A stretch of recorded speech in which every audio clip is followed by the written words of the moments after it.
Bom dia a todos. Que a paz e o amor de Jesus envolva os nossos corações agora e sempre.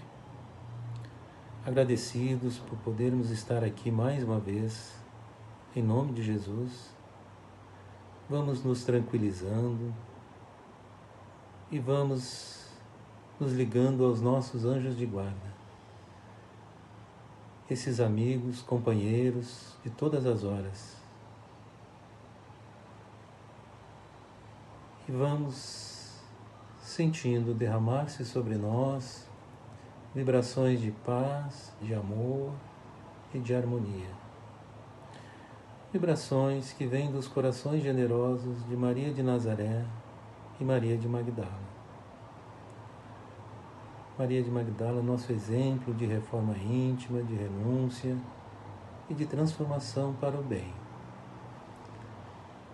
E Maria de Nazaré, que com seu manto de luz nos envolve com muito amor e com muito carinho, nos leva à presença do Mestre Jesus, em que, ajoelhados espiritualmente, agradecemos por tudo que temos, por tudo que somos e pela oportunidade desta vida.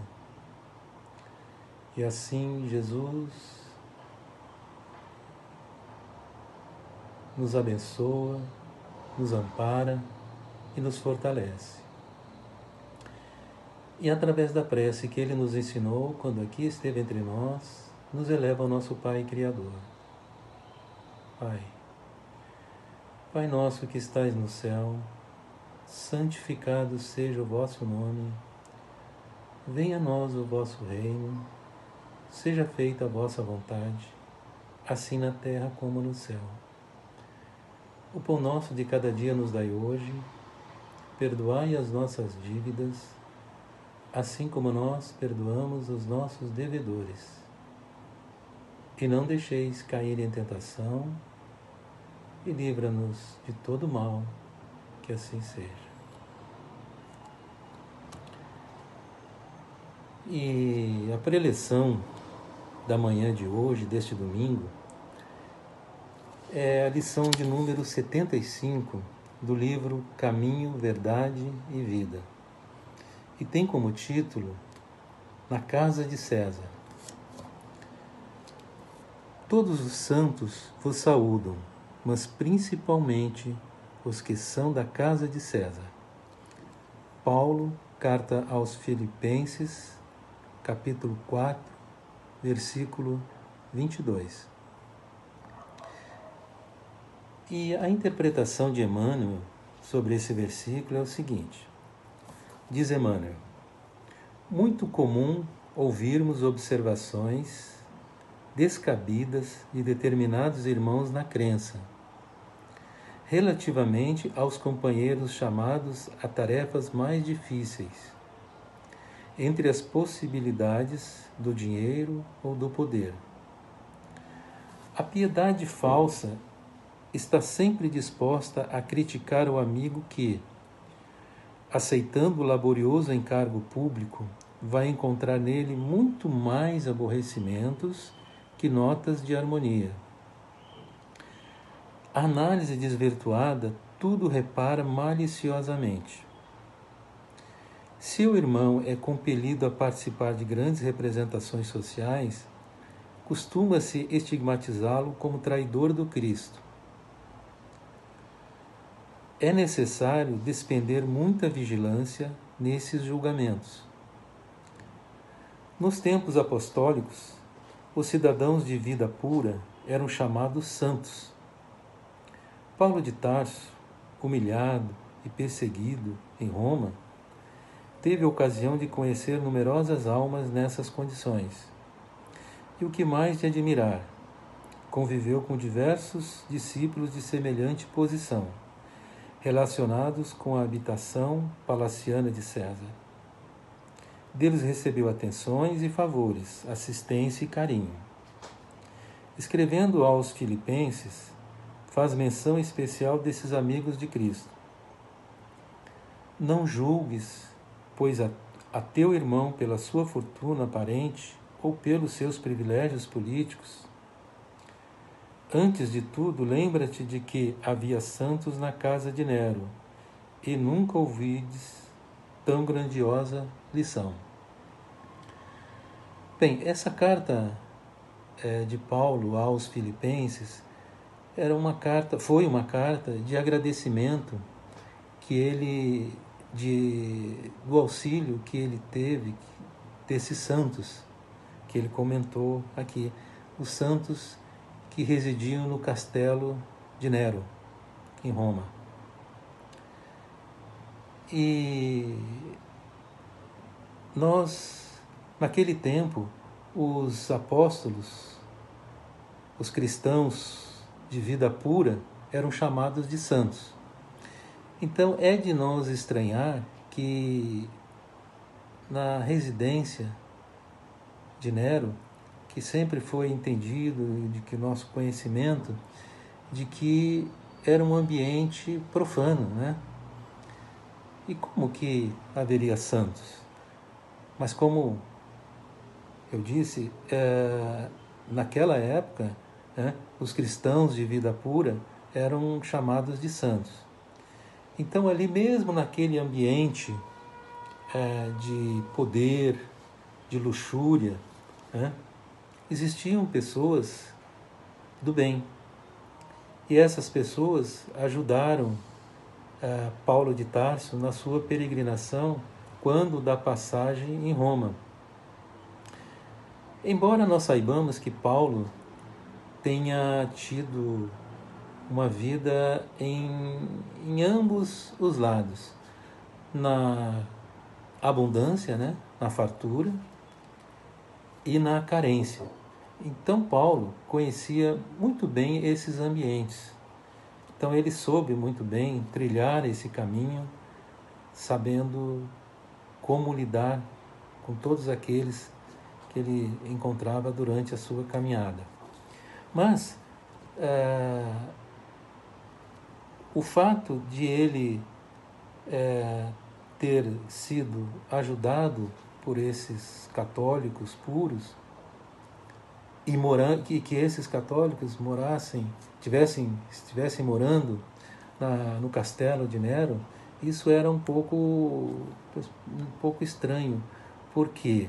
Porque normalmente o nosso primeiro julgamento é aquele julgamento pela aparência. Então nós não nos damos conta da real situação e somos levados a fazer julgamentos pela aparência, né? Até aqui a gente lembrar que a questão da luz, né? A luz só existe porque há sombras, há escuridão. Então, existe a luz na escuridão proporcionando a manifestação dessa luz. E nós achamos que nós achamos que isso não combina, né? Como é que no castelo de Nero, no ambiente daqueles, poderia ter gente habitando aquele castelo, pessoas de boa índole? Então, nós podemos lembrar aquela máxima de Cristo que diz o seguinte: em verdade vos digo que todas as vezes que fizeste isso a um dos menores de meus irmãos, foi a mim que fizeste. Mateus capítulo 25, versículo 40. Isso significa o quê? Que, na verdade, os cristãos puros, chamados de santo, eles tinham esse conhecimento e não se deixavam levar pelas aparências.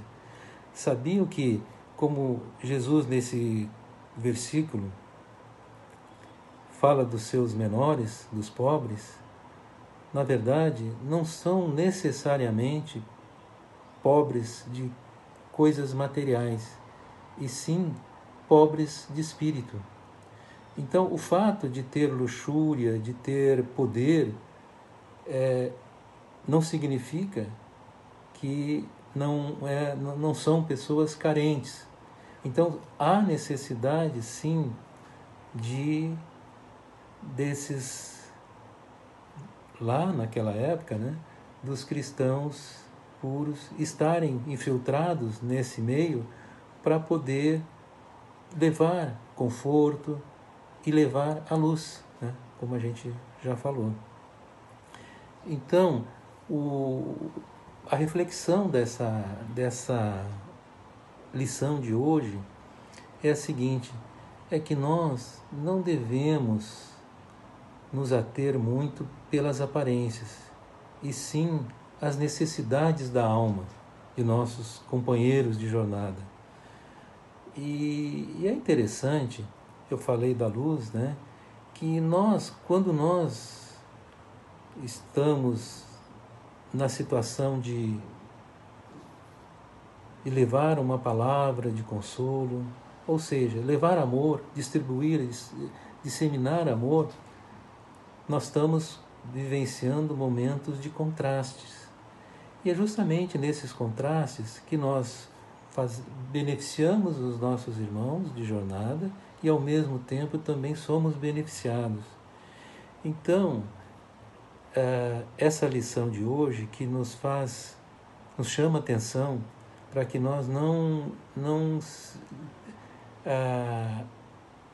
que a gente não nos leve a considerar no primeiro momento essa primeira impressão. Por quê? Porque quando a gente age assim, nós bloqueamos a nossa capacidade de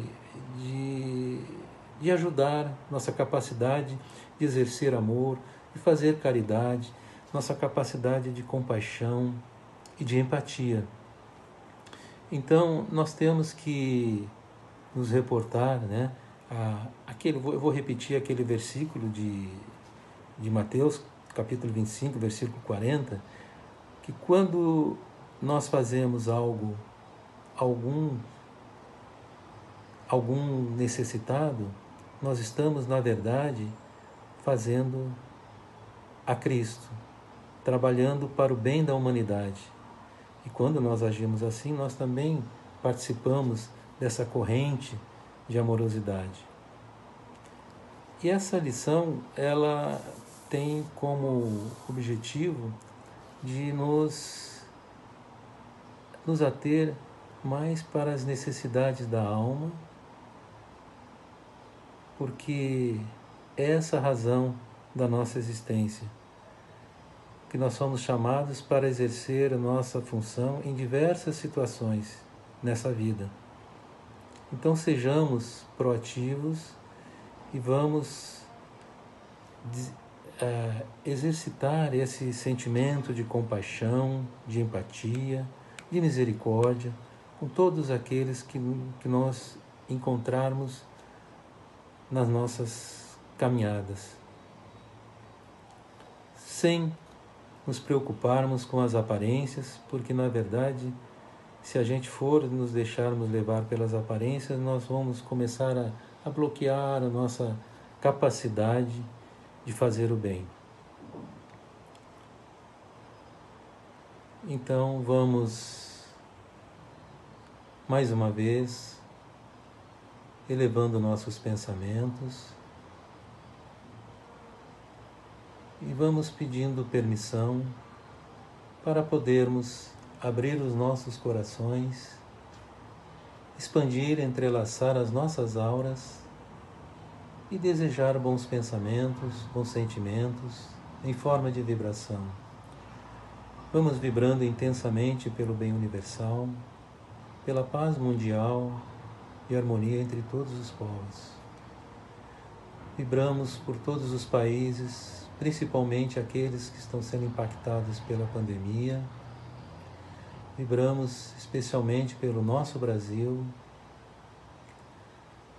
Vamos com muito carinho, vibrando pela equipe de saúde.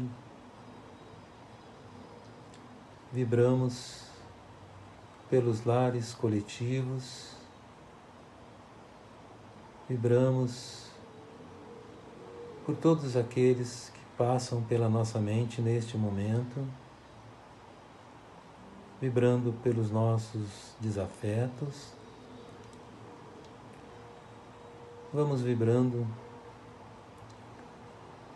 por todos aqueles que se encontram em hospitais, os enfermos e aqueles profissionais de saúde que estão com todo o carinho, com todo o amor, se dedicando a esse momento tão difícil pelo qual estamos passando. Vamos vibrando pelos nossos lares, imaginando Jesus adentrando pela porta principal e percorrendo todos os cômodos. E humildemente vamos pedindo vibrações amorosas para nós mesmos, seres ainda tão necessitados que somos da graça de Deus. Que assim seja. E mais uma vez, muito obrigado a todos e que todos tenham um bom domingo e uma boa semana. Fiquem em paz, com Jesus no coração, e que assim seja.